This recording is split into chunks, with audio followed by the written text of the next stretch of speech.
Está indo para o sexto dia a guerra com o Irã.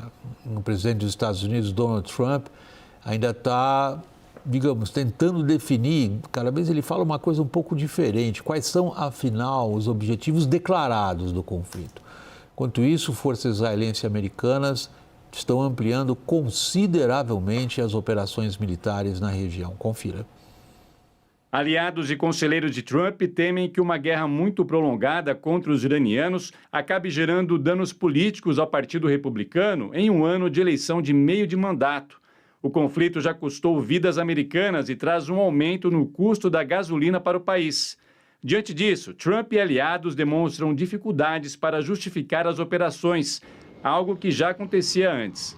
Make America great again. Trump prometeu durante a campanha eleitoral que não colocaria os Estados Unidos em uma nova guerra. Com isso, os bombardeios contra o Irã frustram a própria base do republicano, que, por outro lado, não parece dar ouvidos. So we're in very good shape now. I want to let you know that, and we will continue forward. But it's a great display of military strength. Em mais uma demonstração de força, os americanos afundaram uma embarcação iraniana. Esse foi o primeiro bombardeio dos Estados Unidos com um torpedo desde a Segunda Guerra Mundial e resultou na explosão do navio Soleimani. 87 pessoas morreram. O secretário da Defesa, Pete Hegseth, comemorou os resultados das operações e destacou o envio de novas forças para a região. America is winning, decisively, devastatingly, and without mercy. First, we are only 4 days into this. Metrics are shifting, dust is settling, and more forces are arriving. It's very early, and as President Trump has said, we will take all the time we need to make sure that we succeed. Um dos focos de Washington é a reabertura do Estreito de Hormuz. Cerca de 30% do petróleo comercializado no mundo passa pela região, mas desde a última segunda-feira, poucas embarcações cruzaram o local devido a um bloqueio iraniano. O fechamento do estreito, depois dos ataques americanos, já era previsto. No entanto, o governo americano não havia montado um planejamento para evitar ou reduzir os danos dessa decisão. A porta-voz da Casa Branca, Caroline Leavitt, afirmou que agora Washington trabalha em um plano para normalizar a situação. I don't want to commit to a timeline, but certainly it's something that is being calculated actively by both the Department of War and the Department of Energy. They're working very closely. Both secretaries are in all of the briefings on this subject with the president. A resposta iraniana segue mirando em países vizinhos. O míssil foi lançado em direção à Turquia, país membro da OTAN. As defesas aéreas da aliança militar derrubaram o projétil no sul turco. É a primeira vez que a OTAN intercepta um míssil de Teherã no conflito. Segundo o presidente da Turquia, Recep Tayyip Erdogan, a organização está em consulta constante desde o incidente e disse que os países membros estão pedindo claramente que algo desse tipo não aconteça outra vez. Sérgio, deixa eu aproveitar essa experiência pessoal que você teve naquela fase. Bom, já vão lá quase 50 anos, mas é importante o que aconteceu ali para a gente entender a cabeça dos iranianos hoje, particularmente das pessoas que lá tomam decisões políticas e militares. Em que medida, Sérgio, através dessas operações militares de Israel e dos Estados Unidos, bombardeios devastadores, de fato uma demonstração de superioridade bélica imensa, em que medida isso altera a índole, a mentalidade, o pensamento estratégico do regime iraniano? Sem dúvida, esses ataques tão devastadores fragilizam muito o Irã do ponto de vista militar, mas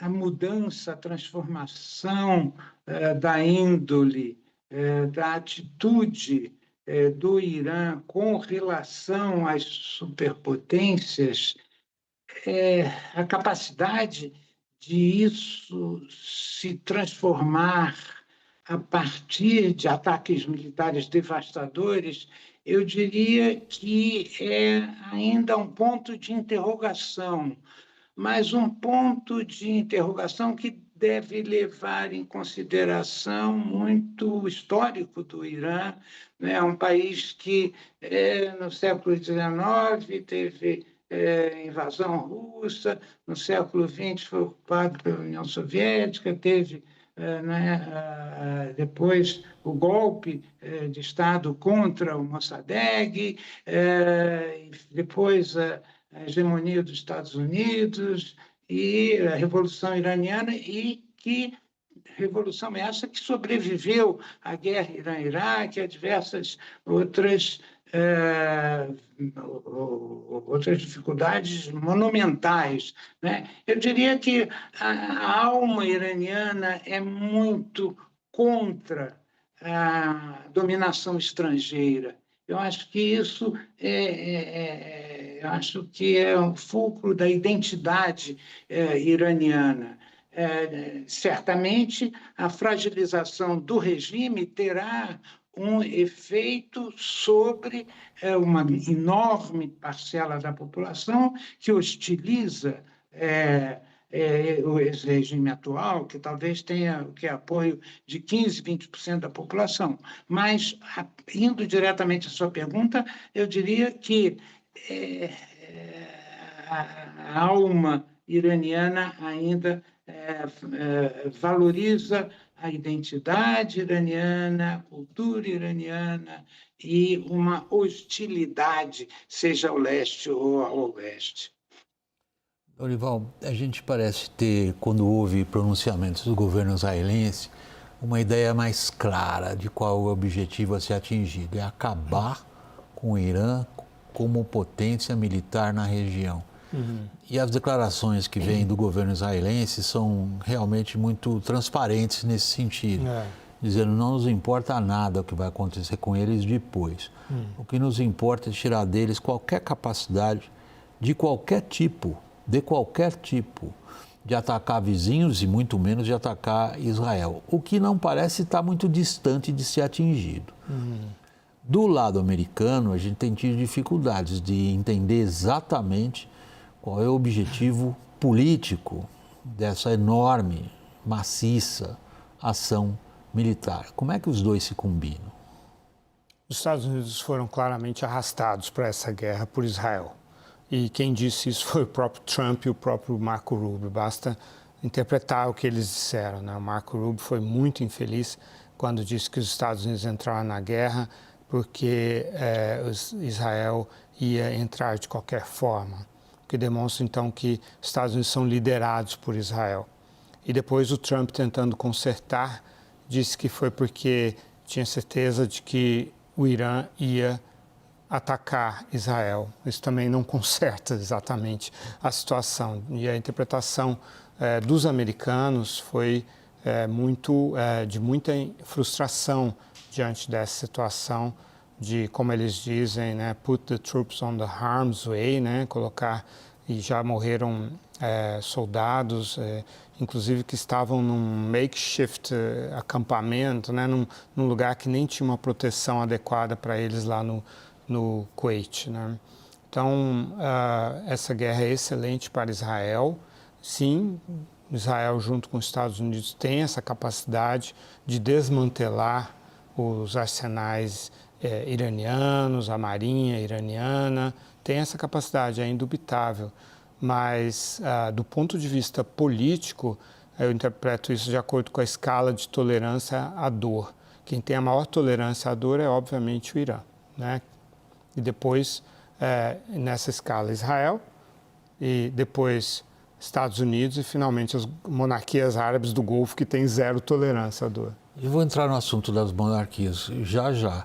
Queria trazer o Sérgio Florencio para nos ajudar a entender algo que me parece relevante quando a gente pensa o Irã, Sérgio. É muito comum, é natural, né, pelo nível de informação geral que a gente tem a respeito de um país como esse, que a gente considera o Irã uma coisa só.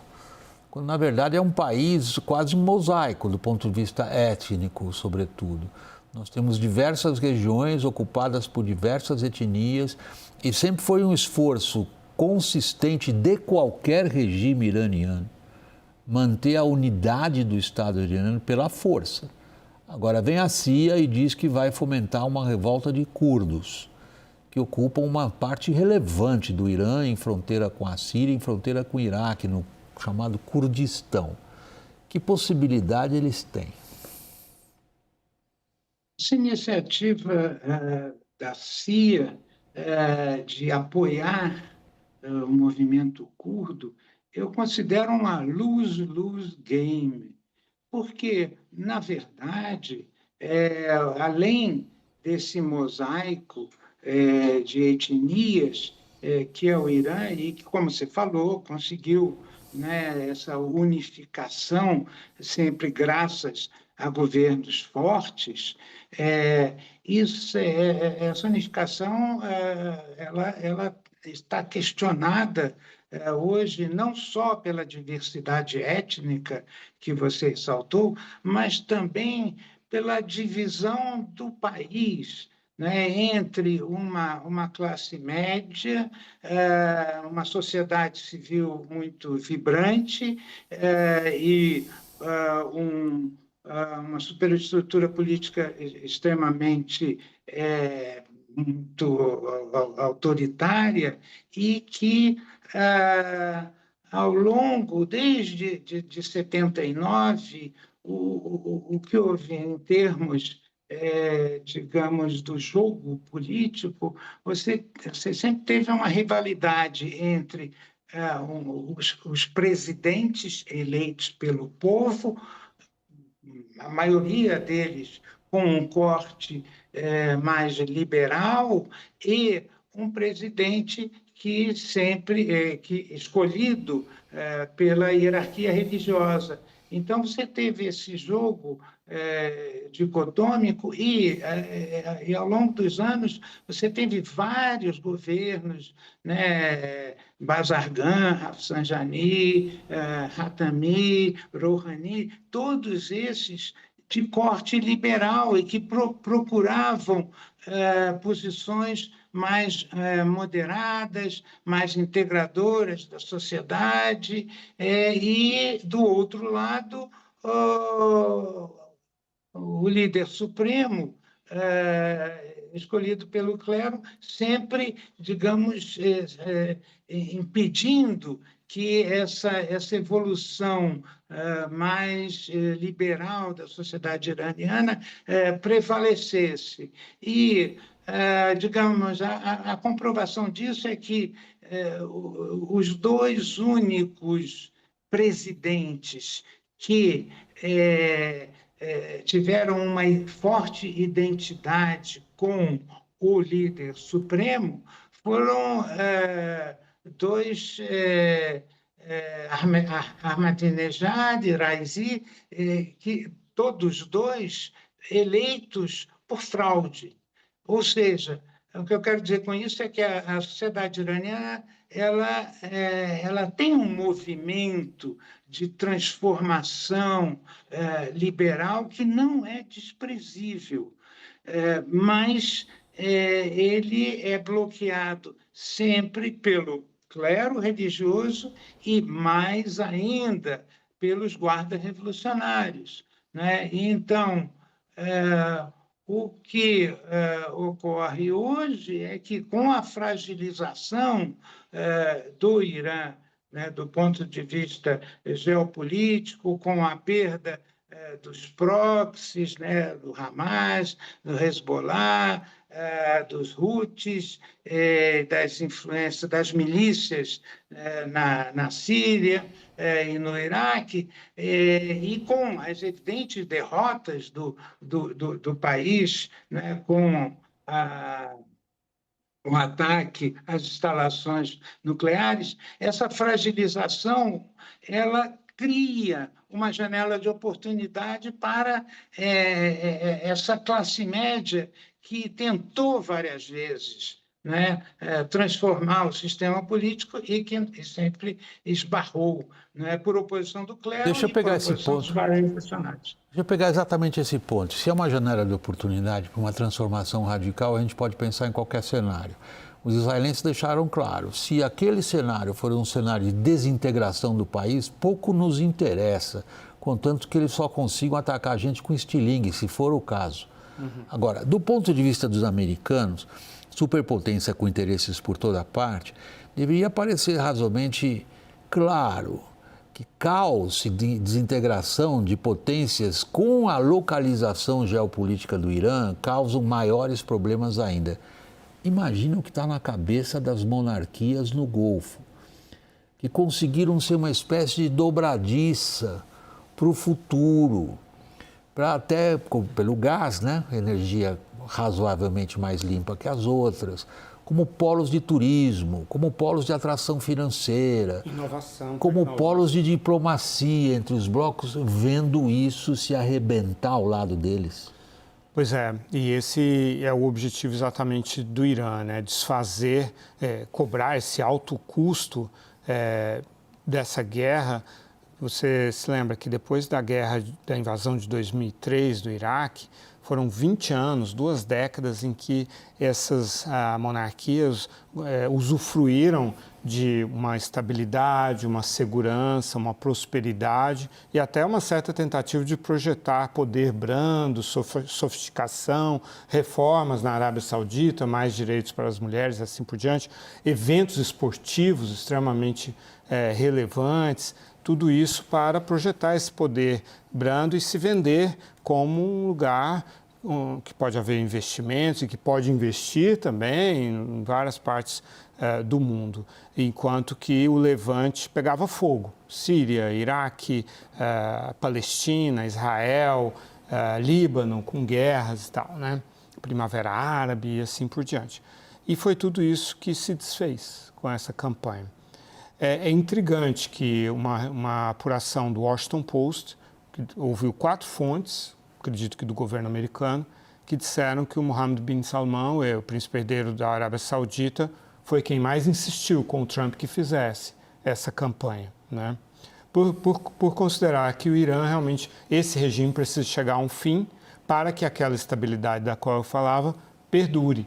Tanto que o Irã, que patrocina o Hamas, a invasão de Israel em 7 de outubro de 23, pôs fim a uma estratégia da Arábia Saudita de normalizar relações com Israel.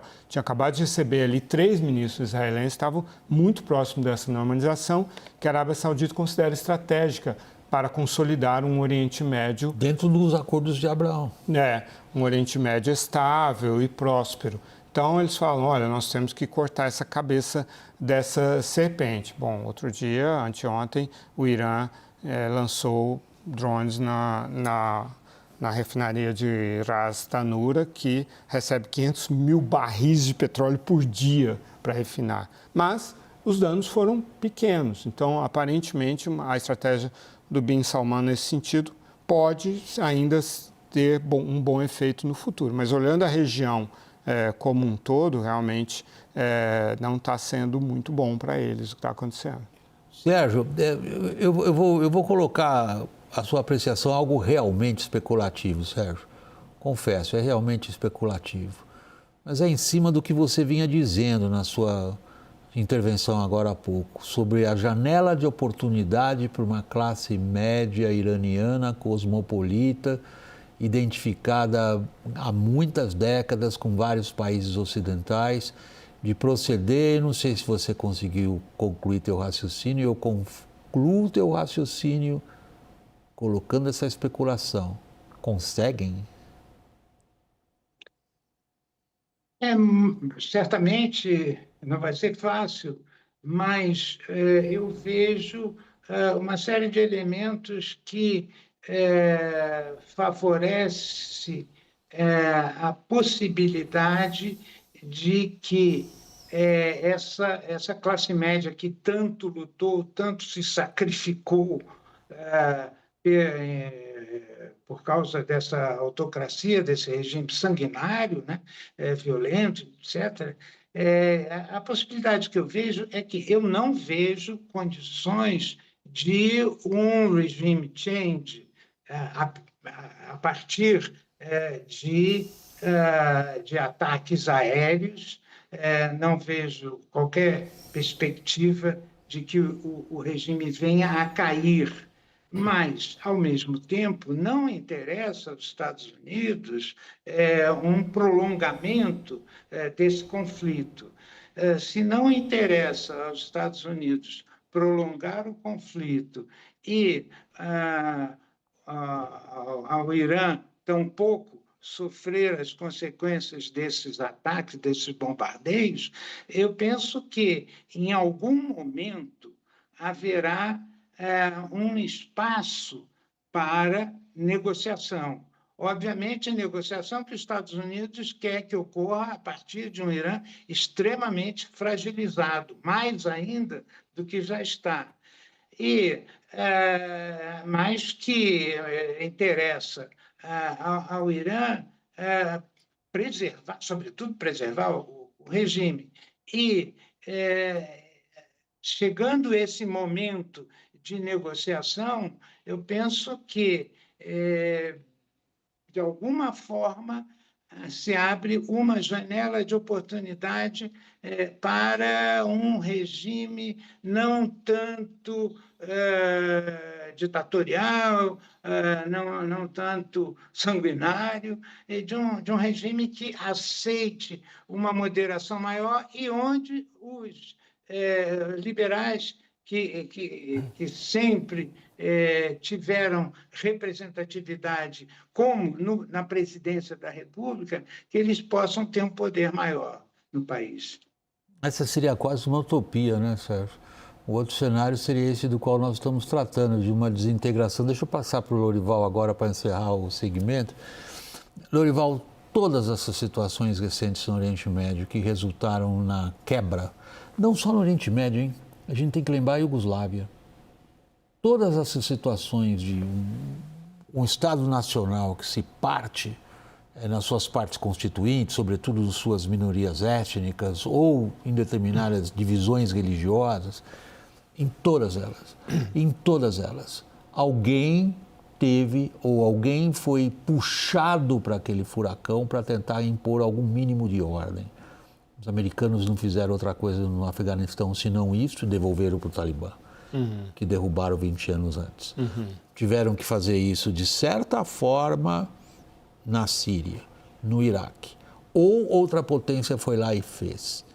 É diante desse cenário que nós estamos? E nos Balcãs também. Eu estive nos Balcãs agora em setembro, onde as repercussões disso ainda estão lá muito vivas, né? Essa responsabilidade, ela existe, por mais que o Trump ou o Netanyahu queiram escapar dela de forma retórica, mas o mundo inteiro vai cobrar essa responsabilidade. Nós não estamos falando de um país pequeno.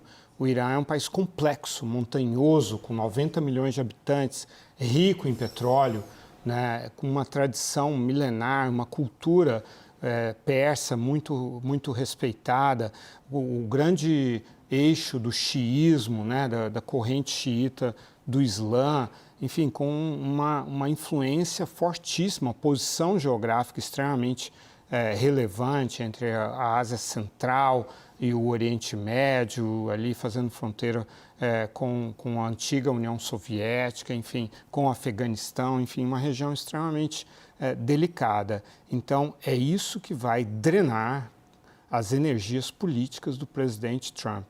Eu não sei se o presidente Trump tem noção do atoleiro em que ele se meteu.